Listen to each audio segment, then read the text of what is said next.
بسم اللہ الرحمن الرحیم.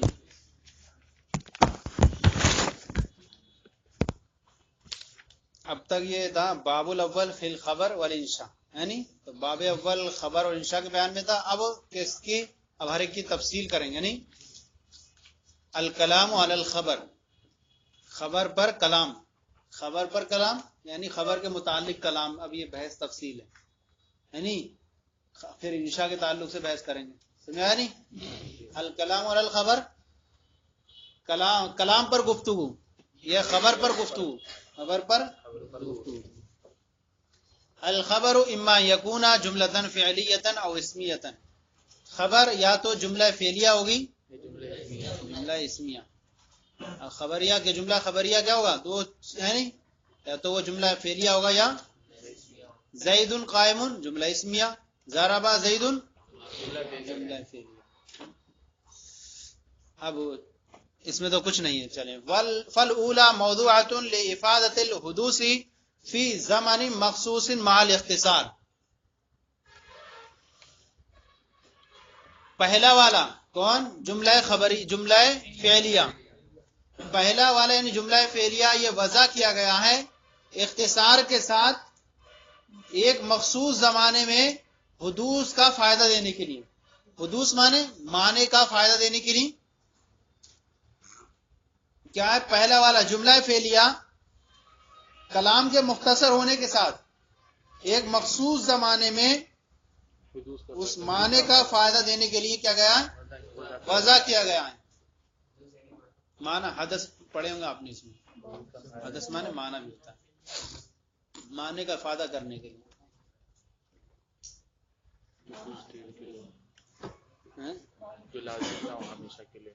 ہاں، اور یہ بھی بول سکتے ہیں کہ حدث ایک معنی اس معنی کر کرتے ہیں کہ حدث کا معنی یہ ہوتا ہے کہ ابھی ہوا ختم، ابھی ہوا ختم، حدوث کا فائدہ دینے کے لیے. بلکہ یہاں یہی زیادہ مناسب ہے کہ یہاں تجدد استمرار آ رہا آگے چل کے اس معاملے میں. یعنی تو حدوث کا معنی کیا کریں کہ ابھی ہوا پھر بند ہو گیا پھر ہوا دے، مطلب اس کے لیے سلسلہ برقرار جاری نہ رہے. یعنی یہاں وہی معنی بہتر ہے کہ اختصار کے ساتھ مخصوص زمانے میں حدوث فعل کا فائدہ دینے کے لیے وضع کیا گیا. اب یہاں پر اس فعل کے اندر ایک خود ایسی یعنی مخصوص زمانہ حال، مستقبل یا ماضی میں کوئی میں پایا جائے، یعنی اور اس کے اندر کوئی الگ سے کوئی چیز نہ پائی جائے، خود نفس فعل اس بات کا افادہ کرے یہ کون سے زمانے میں معنی پایا جا رہا ہے. لہذا اس اختصار کے ساتھ کہنے سے اعتراض ہے اس بات سے جس میں اگر کوئی علامت یا کوئی لفظ کے ذریعے زمانہ سمجھ میں آئے. جیسے آپ نے کہا زید قائم الان، یا الامس کہا یا الغدن کہا، تو اب یہ کیا ہوگا؟ یہ افادہ نہیں کر رہا ہے اختصار کے ساتھ مخصوص زمانے میں. اب یہ نفس فعل کی وجہ سے افادہ نہیں ہو رہا ہے اس زمانے مخصوص میں، اب بلکہ الان کی وجہ سے ہو رہا ہے یا امسی کی وجہ سے ہو رہا ہے یا غدن کی وجہ سے ہو رہا ہے. لہذا اختصار کی قید سے یہ صورتیں مثالیں نکل جائیں گی. لہذا اس میں وہ شامل ہوگا جب ہم کہیں کہ ضربا زیدن یا زیدن ضربا وغیرہ، سمجھے نہیں؟ یہاں الان جب لگا دیں گے تو اختصار نہیں ہوگا. تو لفظ ضربا یہ خود دلالت کر رہا ہے کہ ایک زمانے مخصوص پر، زمانے ماضی پر، اور اختصار کے ساتھ اس لفظ فعل کے اندر پائی جا رہی ہے وہ چیز. اگر الان لگا دیں اس کے اندر تو اب ہم کہیں گے کہ یہاں الان کی وجہ سے پتہ چل رہا ہے، امسی لگا دیں تو امسی کی وجہ سے پتہ چل رہا ہے، غدن لگا دیں تو غدن کی وجہ سے لگ رہا ہے. تو یہ اختصار نہیں ہوگا. تو یہ جو ہے یہ صورتیں نکالنے کے لیے اختصار کی بات لگانا پڑے گی. سمجھا نہیں؟ تو پہلا والا جو وضع کیا گیا ہے اختصار کے ساتھ زمانے ماضی میں حدوث کا فائدہ دینے کے لیے کہ پہلے ہوا پھر ختم ہو گیا پھر ہوا ختم ہو گیا، اس کے اندر استمرار نہ پایا جائے اس کے اندر. تو پہلا والا جملہ فعلیہ کس کے لیے آتا ہے؟ تو اس کے لیے تجدد و حدوث ہوتا نا. پڑھے نہیں؟ ہو گیا نہیں؟ وقد تفید الاستمرار التجددی بالقرائن اذا كان الفعل مضارعا، اور کبھی کبھی استمرار تجددی کا فائدہ دیتا ہے قرائن کے ذریعے جبکہ فعل مضارع ہو. فعل جب مضارع ہوتا ہے تو کیا ہوتا ہے اس کے اندر؟ استمرار تجددی ہوتا ہے. استمرار تجددی، استمرار چل رہا ہے، چلتا رہا، پھر ایک پھر نیا ہوا پھر ہوا، یہ ہے کہ مطلب یہ بار بار ہوتا رہتا ہے وہ کام. ایک ہوا کہ زمانے ماضی میں ہوا، ہم نے اس کے اندر ہو گیا کام، اب اس کے اندر لوٹ کے نہیں آیا۔ ایک یہ کہ کافی چلا، ابھی چلتا رہا، پھر ہوا، ابھی ہوا، پھر کیا، پھر نیا آ گیا۔ تو استمرار تجددی بار بار اس کے اندر جدت آتی رہتی ہے، بار بار وہ چلتا رہتا ہے۔ جیسے کہتے ہیں ماضی استمراری میں کنتو اضرب، میں مارتا تھا، تو استمرار ہوتا ہے اس کے اندر، یا میں مارتا ہوں یا مارتا رہوں گا، ہے نہیں، تو اس کے اندر استمرار ہوتا ہے۔ تو آپ کہہ رہے ہیں کہ اگر جملہ فعلیہ کا تو اصل کیا ہے؟ استفسار کے ساتھ مخصوص زمانے میں حدوث کا فائدہ دینے کے لیے، لیکن کبھی کبھی یہ جملہ فعلیہ کا فائدہ دیتا ہے، استمرار تجددی کا فائدہ دیتا ہے۔ قرینہ ہونا چاہیے اس پر استمرار تجددی پر، جبکہ فعل کیا ہو، فعل مضارع ہو، اس تب نہیں دے گا، لیکن قرینہ بھی ہو اس پر، کیا ہو کہ ہاں یہ تجدد کا فائدہ دے رہا ہے۔ یہاں پر ایک شعر ہے، اور اس شعر کے اندر دکھائیں گے کہ یہاں پر استمرار تجددی کا فائدہ دے رہا ہے، اور وہ شعر ہے طریف شاعر کا شعر۔ کیا ہے؟ طریف بن تمیم امبری کا شعر ہے۔ طریف بن تمیم امبری کا شعر ہے۔ یہ زمانے جاہلیت کا بہت بڑا شاعر تھا، زمانے جاہلیت کا بہت بڑا شاعر تھا۔ اور یہاں پر جو ہے ایک شعرا اکاز، یہ اکاز جو ایک بازار کا نام ہے، اور یہ اکاز ایک بازار ہے جو نخلا اور طائف کے درمیان لگتا تھا، جس میں بہت سارے عرب کے قبیلے جمع ہوتے تھے، پھر وہ فخری انداز میں شعر پڑھتے تھے اور آپس میں ایک دوسرے پر مقابلہ آرائی کرتے تھے۔ تو اسی میں یہ طرفہ شاعر بھی تھا، کیا تھا، طریف شاعر بھی تھا۔ اور وہاں پر یہ ہوتا تھا کہ یہ ذی القعدہ ذی الحجہ کا مہینہ ہوتا تھا کہ اس میں جو ہے اہل عرب ان دنوں کا احترام کرتے تھے، جنگوں کو بند کر دیتے تھے اور اپنی تلواروں کو میان میں بند کر کے رکھ دیتے تھے، اور کہ اب ہم جنگ نہیں کریں گے 4 مہینہ۔ تو ان مہینوں میں یہ بازار لگتا تھا اور یہاں بڑے بڑے شاعر آیا کرتے تھے، اپنا مقابلہ کرتے تھے۔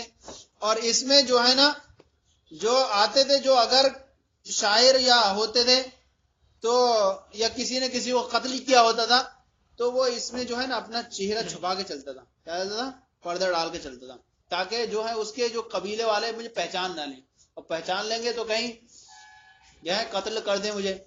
تو لیکن وہ کیا کہتے تھے، پھر بھی وہ کہتے تھے، پہچانتے اس لیے تھے کہ دیکھ لیں کہ یہی ہے میرے باپ کا قاتل وغیرہ، پہچان لو، اگلے مہینے نکل جائیں یا حرمت والے، پھر میں بتاتا ہوں تجھے۔ تو ایسے یہاں پر تھا، یہ طریف شاعر تھا، لیکن اور تو سب پردہ ڈال کے چلتے تھے، لیکن یہ جرات میں غرور میں چلتا تھا، پردہ میں ڈالتا تھا، چلتا تھا ایسے۔ قاتل تھا، اس نے کس کو قتل کر دیا تھا، یہ قبیلے، اس کا ایک آدمی کو قتل کر دیا تھا، شاعر جس کا نام تھا شراحبیل شیبانی، شراحیل شیبانی نام تھا، اس کو قتل کر دیا تھا۔ وہ قبیلہ بنی شیبان کا تھا، قبیلہ شیبان کا تھا۔ اور جب اس کا بیٹا جب وہاں آیا اور وہ پہچان رہا تھا لوگوں کو کہ دیکھے کون کون ہے، تو یہ تو اپنا چہرہ کھول کے چل رہا تھا، تو اس کا بیٹا ہمسیسہ آیا، کیا آیا، ہمسیسہ آیا، اپنے باپ کا بدلہ لینے کے لیے بازار عکاظ میں گھوم آنے لگا، اور آ کر کے دیکھنے لگا ہر ایک کے چہرے کو، کون ہے جو میرے باپ کو قتل کیا ہے۔ تو لفظ اس میں شعر میں جو اصل ہے، یتوسم ہوا ہے، کسی کو فہم و فراست، غور و فکر، گھور گھور کر کے پہچاننا، کیا ہے، گھور گھور کر کے دیکھنا۔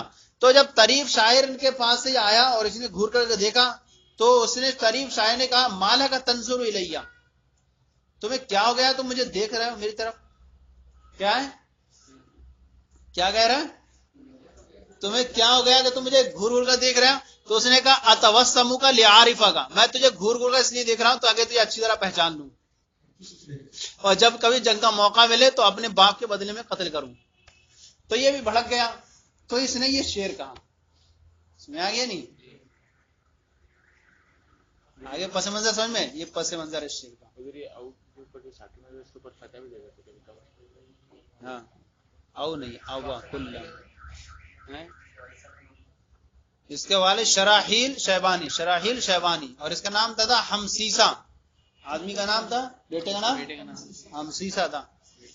تو اب یہاں دیکھیں شعر کے اندر وردہ یریدو معنی ہوتا ہے اترنا، اکاز یہ بازار کا نام ہے، قبیلتن یہ جماعت یا کوئی قبیلہ، باسو الیہ وہ میری طرف بھیج دیتے ہیں، عریف بولتے ہیں مانیٹر، نمائندہ، نگران، یعنی اپنے نمائندے کو، یتوسم جو بار بار مجھے پہچاننے کی کوشش کرتا ہے، جو مجھے پہچاننے کی. اور یہ اوام آیا نا تو بعض لوگوں نے اس کے بارے میں کہا آئی حرف استفہام ہے اور واو حرف عاطفہ ہے، اور بعض نے کہا کہ یہ جو ہے، اور ہاں اچھا واو عاطفہ ہے تو واو پہلے ہونا چاہیے، لیکن کہا کہ حرف استفہام صدور کلام کو چاہتا ہے اس لیے اس کو مقدم کر دیے گئے، تو ایسے ہوا.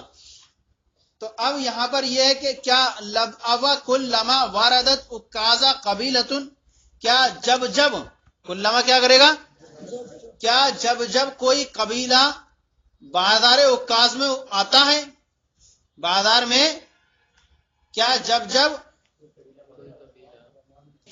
جب کوئی قبیلہ یا کوئی جماعت بازار اکاز میں اترتی ہے، باسو الیہ تو میری طرف بھیج دیتے ہیں، عریفہم اپنے نمائندے کو، اپنے نگران کو، یتوسم جو مجھے بار بار پہچاننے کی کوشش کرتا ہے. کیا مجھے پہچاننے کی، کیا جب جب کوئی قبیلہ بازار اکاز میں، اب یہ اتنا ہو گیا تھا کہ اب میں بھی نہیں آ رہا ہوں، کوئی اور ہی قبیلہ آ رہا تب بھی وہ بندہ آ کے دیکھ رہا سب کو کہ پہچان لو جائی کر کے، حالانکہ اب کوئی بھی قبیلہ ہے اسے یہ لگ رہا کہ وہی آیا ہوا. یعنی کیا جب جب بھی کوئی قبیلہ بازار اکاز میں آتا ہے تو وہ کیا ہے، وہ لوگ جو ہیں اس کے گھر والے وہ سب اپنے نمائندوں کو بھیج دیتے ہیں، کس کو، ہمسیسہ کو بھیج دیتے ہیں، الیہ میری طرف، باسو الیہ عریفہم تو وہ بھیج دیتے ہیں میری طرف اپنے نمائندے کو، یتوسم جو گھور گھور کر کے پہچاننے کی کوشش کرتا ہے، یا بار بار پہچاننے کی، یا فہم و فراست کے ذریعے پہچاننے کی کوشش کرتا ہے. تو یہاں لفظ یتوسم محل استشہاد ہے، اس کو آپ انڈر لائن کر لے گا، نہیں کون محل استشہاد ہے. تو یہاں پر دیکھیے محل استشہاد کون ہے، یتوسم ہے، اور یہ استمرار تجددی کا فائدہ دے رہا ہے. استمرار تجددی یہ نہیں کہ مجھے ایک بار ہی دیکھتا ہے، جب بھی کوئی قبیلہ آتا ہے تو مجھے آ کر کے میں تو ٹھہرا ہوا ہوں، پتہ نہیں وہ پھر بھی میری طرف ہی آتا ہے، بار بار گھورتا ہے یا میرے پاس آنے کی. اور یہاں پر قرینہ کیا ہے، لفظ کلما ہے، جو کلما کس کو چاہتا ہے، لفظ اس لیے بار بار ہونے کو چاہتا ہے، یہ کلما تکرار کو چاہتا ہے، نہیں تو تکرار کو چاہتا ہے. لفظ قرینہ کلما ہے، اور یتوسم صرف ایسے تو تھا یہ استمرار بدراز کرتا، لیکن تجدد بدراز کرنے کے لیے قرینہ کون ہے، لفظ کلما ہے. کیا ہے، لفظ کلما تجدد بدراز کر رہا ہے کہ جب ایک بار نہیں آیا، جب بھی کوئی قافلہ بازار اکاز میں اترتا ہے تو وہ لوگ میرے پاس بھیج دیتے ہیں اپنے نمائندے کو، یتوسم جو پہچاننے کی کوشش کرتا ہے.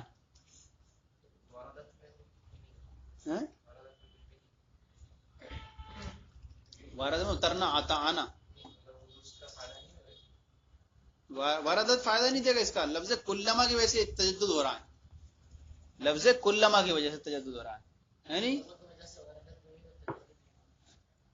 ہاں وہ ہوگا، لیکن محلے یتوسم جو گھور وہ تو ہوگا ہی. ارے بھائی جب گھور پہچاننا ہے بار بار تو واردت تو ہوگا ہی، آئے گا ہی نہیں تو گھور کے کہاں سے دیکھے گا. ہاں جب آئے گا تو لفظ وہ واردت کے نہیں، بھائی جب گھور گھور کر دیکھنا وہ ہوگا، یہ ساری چیزیں پہلے ہوں گی، ہے نہیں. تو ہمارے وہ ساری چیزیں مراد نہیں ہے، جو بنیاد رکھیں گے وہ اس پر یتوسموں پہ رکھیں گے. آئے گا تبھی تو گھور کے دیکھے گا، تو واردت بھی ہوگا. پھر جب کلما تکرار چاہے گا تو ساری چیزوں میں تکرار ہوگی، نمائندہ بھی بار بار آئے گا، بھیجیں گے بھی بار بار، اور بازار بھی بار بار آئے گا، تو ساری چیزیں ہوں گی. کلما کی وجہ سے باقی چیزوں کا ہے ہی دار و مدار، کہ جب بھی کوئی قبیلہ بازار اکاز میں آتا ہے یا آئے گا تو وہ لوگ کیا کریں گے، میرے پاس اپنے نمائندے کو بھیجیں گے، یتوسم جو پہچاننے کی کوشش کرتا ہے. تو یتوسم بار بار ہو رہا ہے اور کلما کی وجہ سے ہوا، لہذا یہاں پر تجدد کبھی استمرار جملہ فعلیہ استمرار تجددی کا فائدہ دیتا ہے قرینے کے ذریعے، جبکہ کیا ہو، فعل مضارع ہو گیا. نہیں والثانیہ کون تھا، فالاولی موضوعۃ والثانیہ، تو پہلا والا یہ فائدہ گیا موضوع کے لیے، اور دوسرا والا وضع کیا گیا ہے صرف اس بات کا فائدہ دینے کے لیے کہ مسند کا ثبوت مسند لے کے لیے. کیا ہے، پہلے جملہ اسمیہ صرف کس بات کے فائدے کے لیے کہ مسند کا ثبوت کس کے لیے ہے، مسند لے کے لیے. جیسے الشمس مضیۃ، سورج جو ہے روشن ہے، سورج اس میں کوئی یہ بتانا مقصود نہیں، بس یہ کہ کیا ہے، بس صرف ثبوت بتانا ہے کہ شمس کے لیے کس کا ثبوت ہے؟ روشنی کا ثبوت ہے نہیں؟ روشنی کا ثبوت کس کے لیے ہے؟ سورج کے لیے. الشمس مسند لے ہے اور مضیۃ کیا ہے؟ مسند ہے. تو جملہ اسمیہ ہے، تو جملہ اسمیہ صرف اس بات کا فائدہ دینے کے لیے کیا گیا ہے، وضع کیا گیا ہے اس کے صرف مسند کا ثبوت مسند لے کے لیے. وقت تفید الاستمرار بالقرائن اذا لم يكن فی خبریہ فعل. اور کبھی کبھی، اب یہ اس کے لیے بھی ہوگا، کبھی یہ استمرار کا فائدہ دیتا ہے. ایک تو استمرار کا فائدہ ہر ٹائم نہیں دیتا ہے. جملہ اسمیہ اصل جملہ اسمیہ کا جو ہے وہ اس لیے ثبوت کے لیے ہے، لیکن استمرار کا فائدہ دیتا ہے کب؟ قرینہ کی، جبکہ خبر میں فعل نہ ہو. خبر میں جب فعل ہوگا تو وہ حدوث کو دلالت کرے گا، تو حدوث کے ساتھ کیا استمرار ہو نہیں سکتا. استمرار تو ہوگا لیکن تجددی والا ہوگا، اگر ہوگا بھی تو کلم کے ذریعے، لیکن ایک استمرار ہمیں پائیدار رکھنا ہے. تو استمرار پائیدار کرنے کے لیے فعل کو ہٹانا ہوگا، کیونکہ فعل پائیداری کو نہیں چاہتا ہے. فعل وہ ہو گیا پھر آئے گا پھر آئے گا. تو اسی لیے دو شرطیں، دو چیزیں ہیں کہ کبھی کبھی استمرار کا فائدہ دیتا ہے قرائن کے ذریعے، قرینہ بھی ہونا چاہیے، ساتھ ہی ساتھ اس کی خبر میں فعل نہ ہو.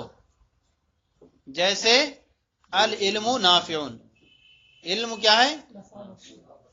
نفع بخش ہے.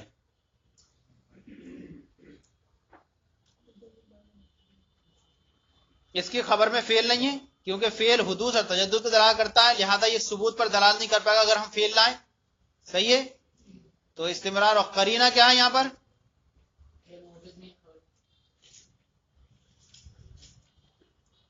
ہاں قرینہ، یہ قرینہ خارجیہ یہاں پر کہہ سکتے ہیں کہ علم ہمیشہ نفع بخش رہتا ہے، کبھی ایسے نہیں علم ضرر دیتا ہو کسی کو. علم کیا ہے؟ اس لیے کہ خارج میں فعل نہیں تو ہاں، تو علم یہ ہے، علم جو ہے ہمیشہ نفع بخش دیتا ہے. علم کا ایسا نہیں کہ کیا ہے کبھی نفع نہ دیتا ہو. یہ الگ بات ہے کہ علم کا اگر کوئی استعمال غلط کر لے تو اس پر غلط ہو جائے، لیکن علم کس لیے وضع کیا گیا ہے؟ نفع دینے کے لیے. تو یہاں پر قرینہ یہی ہے کہ یہاں پر جو لائے نافعون میں یہاں پر فعل نہیں ہے، اور فعل نہیں ہے تو یہاں پر استمرار پر دلالت کرے گا. اور پھر یہ قرینہ یہ اس بات پر کہ علم کے لیے نفع کا ثبوت کیا ہے، اور نفع کے خارجی چیز ہے کہ علم کے لیے نفع بخش ہونا یہ ہر حال میں اس کے لیے نفع بخش رہتا ہے، چاہے وہ زمانے ماضی ہو، حال ہو، استقبال ہو. آج آپ پڑھ لیں آج بھی نفع بخش دے گا، کل بھی ہر ٹائم نفع بخش دینے والا. اور اختصار بھی ہے اس میں، کیا ہے ساتھ ہی ساتھ اختصار بھی. اگر ہم اس کے ساتھ کوئی اور فعل لے آتے ہیں الان وغیرہ تو وہاں پر اختصار نہیں ہوتا. ہو گیا؟ چلیں نہ، اگر ہم فعل لاتے تو